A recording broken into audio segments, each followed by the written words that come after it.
So, good morning, class. Good morning, Ma'am. So, everyone, please stand for a short prayer. Is there anyone who would like to lead a short prayer? Ma'am, Yes, Lady Vine? dear Lord, thank you for the gift of this new day and opportunity to learn. Guide our teacher as she impart knowledge and help us students. Amen. So, thank you for that wonderful prayer. So, before you all sit down, please pick up all the trash under your chairs. And after that, please arrange your chairs. So, thank you everyone. So, is anyone is there anyone absent today? No, Ma'am. Nothing So, po. yes, buti naman at walang absent ngayon, no? So, let's go back to the past. So, nung elementary kayo is meron kayong natutunan about volcanoes kasi tinuro na yon ng mga teacher nyo noon. So, I have here a picture of a volcano. Give me a word that describes a volcano. Ma'am, Yes, Maricar? ash. How about others? Ma'am, Yes? crater. Ano pa? Ma'am, Yes? eruption. Eruption. Next? Ma'am, magma. Ayan. So, last one? Ma'am, hot. So, all of your answers are correct. So, the volcano describe a ash, crater, eruption, magma, and a hot. So, all of your answers are correct. It seems that you have learned a lot when you were in elementary. So now, let's have an activity called Guess the Volcanoes. So, I will show a picture of a volcano and identify the names of each volcanoes. First picture. What volcano is this? Ma'am, Yes? Taal volcano. Are you sure? Yes, ma'am. So, the correct answer is Taal Volcano. So, located ang Taal Volcano sa Batangas. Next. How about this volcano? Ma'am, Yes? Mayon volcano. Are you sure? Yes, ma'am. Let's see. So, the correct answer is volcano. And located siya sa Albay. Next volcano. How about this one? Ma'am, Yes? Mountain Canlaon. Or Mount Canlaon, right? Mount Canlaon. Yes, the correct answer is Mount Canlaon. And matatagpuan siya sa part ng Visayas which is sa island of Negros. Next volcano. Ma'am, So, itong volcano naman is popular siya sa tinatawag na A Beautiful Disaster by Catherine, di ba? So, what volcano is this? ma'am, Yes? Mount Pinatubo. Are you sure? Yes, ma'am. So, the correct answer is Mount Pinatubo. So, located siya sa part ng Zambales. Now, let's dive deeper to our new topic for today about volcanoes. So, volcanoes are natural opening in the Earth's surface where molten rocks, smoke, gases, and ashes are ejected. So, yung volcanoes is may volcanic materials na molten rocks, smoke, gases, and ashes. Yon yung mga volcanic materials ng volcano. Next, So, there are three parts of volcano. So, what are the three parts of volcano? Mom, Yes? base, slope, and summit. Very good. So, isang volunteer para ituro dito sa PowerPoint yung base, slope, and summit. Mom,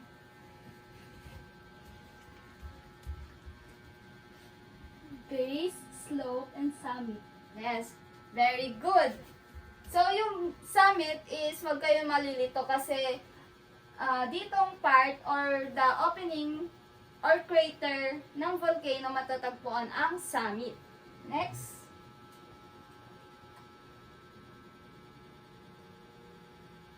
So, what do you think is the difference between magma and a lava? Describe nyo lang kung nahirapan kayo or hindi nyo pa talaga alam. Yes? Mom, the magma is in Yes?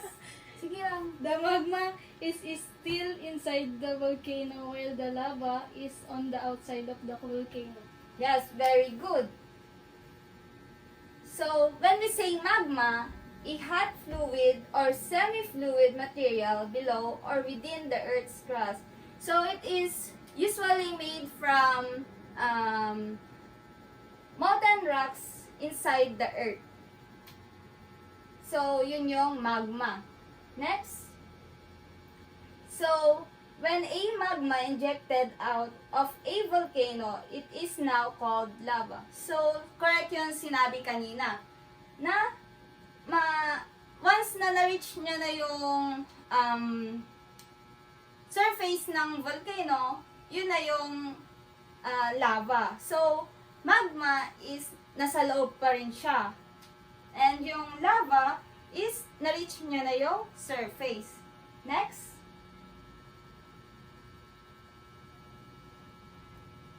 So, let's move on to our topic for today. The types of volcanoes based on their shapes. So, these are the difference between shield volcano, cinder cone volcano, and the composite volcano. So, based on the picture, can you describe the shield volcano? Mom, Yes? it has a wide, gently sloping volcano formed by the lava flows that spread out smoothly from the center. Yes, very good. So, shield volcanoes are formed by the accumulation of lava that oozes out from the volcano. Since non-viscous lava can flow freely, a broad, slightly domed structure. So, ang shape ng volcano is broad and slightly domed structure. So, bakit nga ba ganito yung structure ng shield volcano? Paano siya na-form? So, kapag nag-erupt ang shield volcano, is yung lava na lumalabas sa kanya is watery or what do you call the non-viscous. So, kaya broad yung pagbaba ng volcano sa volcano. Kaya na-form ang shield volcano. So, kapag sumakay ka sa plane and may nakita kang shield volcano, makikita mo talaga is armored armored, basta para siyang shield talaga. Yes. So, next, the cinder cone volcano. Can you describe the cinder cone volcano? Mom, Yes? it looks like a tall, steep hill with hole of the top where lava comes out. Very good. So, that's correct. So, cinder cone volcanoes are built ejected fragments. They have a steep slope, wide crater. So, ang shape ng cinder cone volcano is meron siyang steep slope and wide crater. Bakit nga ba siya may wide crater? So, kapag nag-erupt ang cinder cone volcano is meron siyang mga magma rocks sa loob. Kaya kapag nag-explode is nasisira dito yung dahil sa rocks na lumalabas sa cinder cone. And yung lava na lumalabas sa cinder cone is high viscous siya. So, malapot. Kaya, meron siyang steep na slope. Next, the composite volcano. Can you describe the composite volcano? Mom, Yes? it is a tall, cone-shaped volcano built up by many layers of hardened lava and volcanic ash. Very good. That's correct. So, composite volcanoes are large, nearly perfect slope structure formed from alternate solidification of both lava and pyroclastic deposits. So, ang composite volcano naman is, ang shape niya ay mayroon siyang large, nearly perfect slope structure. So, kapag nag-erupt naman ang composite volcano is yung ang mapo-form sa kanya is yung kanya, parang perfect slope talaga siya. Kapag nag-erupt ang composite volcano is parang sa cinder cone din. Kaso mas dangerous dito. Kasi yung pyroclastic deposits, which is yung rocks and fragments from rocks and ashes. So, kaya mas maganda yung slope ng composite volcano.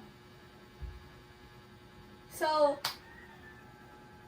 sana naintindihan nyo yung three well-known types of volcanoes. Now, magkakaroon tayo ng activity. So, ito yung direction niya.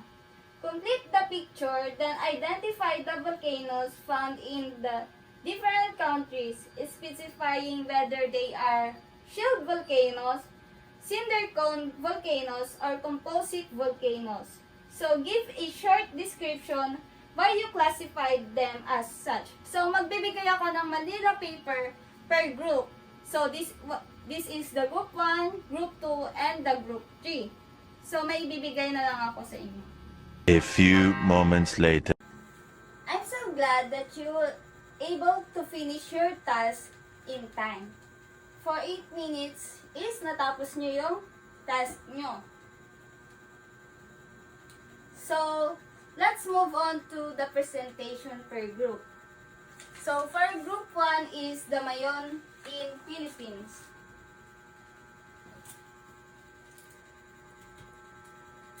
So, group 1, present your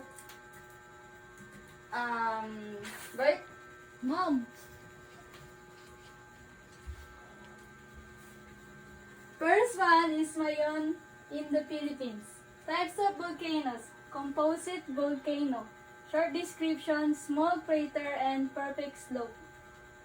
So, tama nga ba yung types of volcano niya? Yes. Because Mayon volcano is an example of composite volcano. And yung short description niya, small crater. Yes, meron siyang maliit na crater. And perfect slope. Yes. Sabi ko naman kanina na perfect slope ang Mayon volcano. So, next. Now, let's proceed to the work of group 2, which is the Mauna Loa. So, group 2, present your work. Mauna Loa in Hawaii. Type of volcano. Shield volcano. Short description, signified by broad and rounded slopes. Very good, group 2. So, kahit hindi kayo familiar sa volcano, is nabigyan nyo pa rin ng magandang description. So, tama nga ba yung type of volcano? Yes. So, Mauna Loa in Hawaii is an example of shield volcano. So, sa Hawaii is maraming shield volcano doon. And ang other example is the Mauna Kea. So, short description nila is signified by broad and rounded slopes. So, makikita naman is broad siya and may rounded slopes. So, next. So, now, let's proceed to the Group 3, which is the Paricutin in Mexico. So, Group 3, present your work. Paricutin in Mexico. Type of volcano, cinder cone volcano. Short description, it has steep slope and wide crater. So, good work. Group 3. So, Paricutin is an example of cinder cone volcano. So, makikita naman sa picture is meron siyang steep slope. Yes, good. And wide crater. So, kahit hindi sila familiar din sa volcano na ito, is nabigyan pa rin nila ng magandang description ang Paricutin volcano. So, kindly stand up. Give yourselves a super science clap. Stand. So, gagawin ko muna bago ikaw. Okay? 1, 2, 3. 1, 2, 3. Ha, me. Good job! Okay. Gawin mo na. 1, 2, 3. 1, 2, 3. Hame, good job. Very good! Now, do you understand the 3 types of volcanoes? Yes, ma'am. Very good! So, did you know that in February 2024, Mayon volcano last volcanic activity? Yes, ma'am. So, compute nyo kung ilang years nang hindi sumasabog ang Mayon volcano. Ma'am, Yes? So, ilang years? it's been a year, ma'am. Yes, very good. So, February 2024 until now is meron na siyang 1 year. How about the Mauna Loa? Since December 2022, yung last activity niya, until now, so ilang years na siya na hindi nag-erupt? Ma'am, Yes? 3 years, ma'am. So, very good. Meron na siyang 3 years na hindi sumasabog. Next, the Paricutin. So, last na volcanic eruption niya is noong 1952. So, ilang years na yung hindi siya sumasabog? Yes? It's been 73 years, ma'am. Very good. So, ang galing mo naman mag-compute. Yes, it's been 73 years. Yes, 73 years na hindi sumasabog ang Mayon volcano. So, sana naman is may natutunan kayo. Let's have an activity called identifying volcanoes. So, this is the directions. I will show a picture of different volcanoes around the world. Identify each pictures by completing the table. So, may papakita akong table, then after yung masulat yung table na yun is may papakita akong picture. So, meron kayong 5 minutes para gawin yung activity.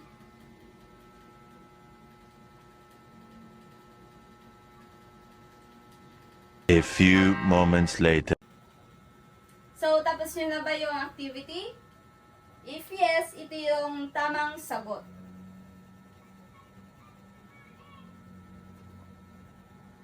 Tama nga ba? So, shield volcano is meron siyang dome. Yes, very good. Mauna Loa volcano, Mauna Kea. Very good. Tama. Cinder cone is,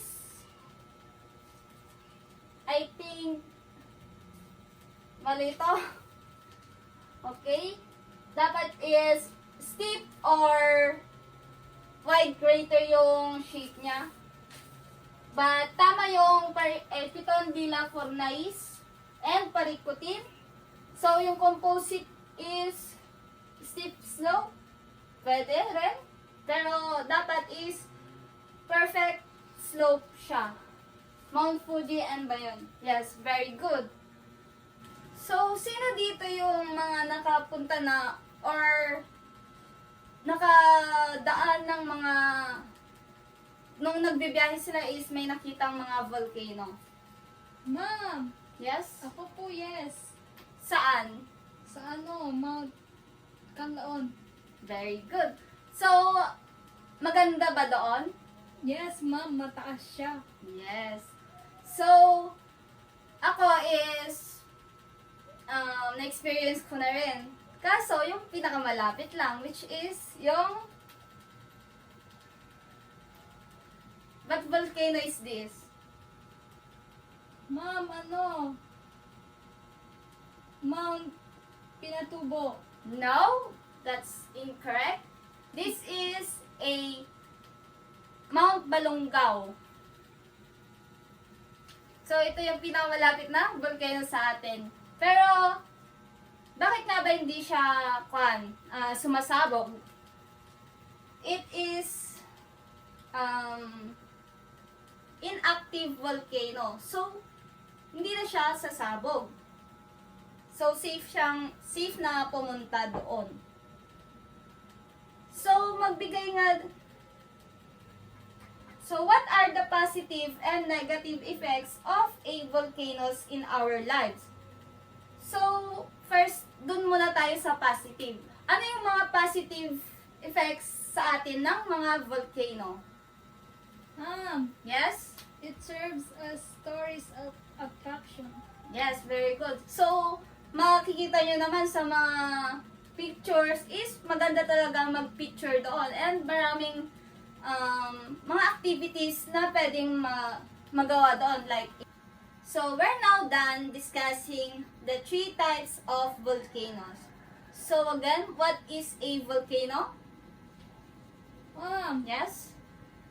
volcanoes are natural opening in the earth's surface where molten rocks, smoke, gases, and ashes are ejected, ma'am. How about the 3 types of volcanoes? The three types, ma'am. Yes? The 3 types of volcano are shield volcano, cinder cone volcano, and composite volcano. Very good. How about, based sa ginawa nyo activity kanina, ano yung example sa magbigay ng example sa shield volcano? Ma'am, Yes? Mauna Loa in Hawaii, ma'am. How about, cinder cone volcano? Ma'am, Yes? Paricutin volcano, ma'am. And the last one, the composite volcano? Ma'am, Yes? Mayon volcano. Very good. So, naiintindihan nyo na talaga yung lesson natin. So, do you have a question regarding to our topic today? None, ma'am. So, stand up. Give yourselves a mabuhay clap. So, gagawin ko muna, then gawin mo ng after. 1, 2, 3. 1, 2, 3. Mabuhay! 1, 2, 3. 1, 2, 3. Mabuhay!